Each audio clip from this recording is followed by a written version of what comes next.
법무부가 어제 고위공직자 범죄수사처 공수처 설치안을 내놨습니다. 앞서 한 달 전엔 법무검찰개혁위원회가 공수처 설치안을 발표한 바 있는데요. 오늘 국회 법사위의 법무부에 대한 국감에선 법무부의 공수처안이 법무검찰개혁안보다 크게 후퇴했다는 지적이 쏟아졌습니다. 정말 후퇴인지 현실적인 대안인지 김효정 기자가 두 안의 차이점을 카드로 읽는 법조로 비교해봤습니다. 먼저 공수처 규모입니다.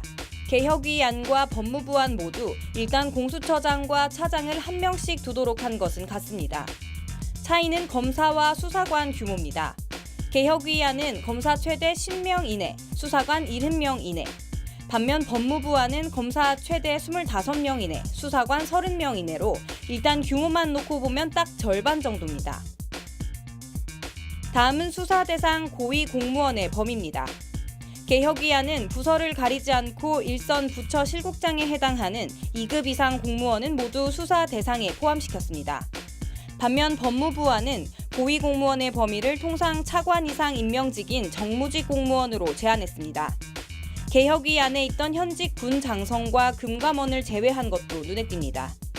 청와대와 국정원 등은 3급 이상, 모든 검사와 경무관 이상 경찰 고위직을 대상으로 한 것은 동일합니다. 공수처와 타 수사기관과의 관계에도 미묘하지만 무시할 수 없는 차이가 생겼습니다.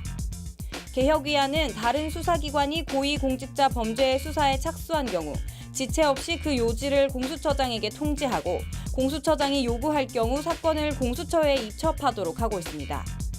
반면 법무부안은 고위공직자 범죄 수사 착수 통지 내용이 없어졌습니다. 다른 수사기관에서 고위공직자 범죄를 수사해도 공수처에서 파악하기 힘든 구조가 된 겁니다. 공수처장 임명 주체도 바뀌었습니다. 개혁위안은 대통령이 지명하면 국회 인사청문회를 거쳐 대통령이 임명하도록, 즉 공수처장 인사권을 대통령에 줬는데 법무부안은 국회의장과 원내 교섭단체 대표들이 선출하도록, 즉 국회에 공수처장 인사권을 줬습니다.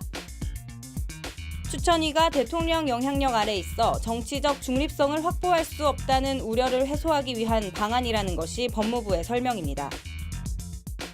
그 밖에 공수처 소속 검사의 임기나 연임 횟수 제한 등에도 차이가 있습니다. 법무부안은 개혁위안에 비하면 전반적으로 공수처의 규모나 위상, 수사 대상이 축소된 것은 분명합니다.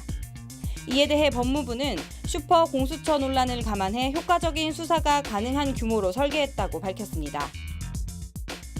정치적 중립성 우려와 슈퍼 공수처 논란, 저 두 마디에 법무부의 고심이 그대로 다 담겨 있습니다. 공수처 설치에 대한 야당의 격렬한 반대를 어느 정도 무마하면서도 공수처의 역할과 기능을 수행할 수 있는 일종의 마지노선을 찾아내야 한다는 부담. 공수처를 설치하겠다는 법무부의 입장은 추호도 변함없다. 최종안이 아니라 법무부안이기 때문에 국회 입법 과정에서 조정될 것으로 생각한다. 된다, 안 된다, 후퇴다, 저것도 과하다. 오늘 법무부 국정감사에서 쏟아진 여야의 상반된 질의에 대한 박상기 법무부 장관의 답변입니다. 고양이 목에 방울 달기 공수처 설치. 공은 다시 언제나처럼 국회로 넘어갔습니다. 법률방송 카드로 읽는 법조, 김효정입니다.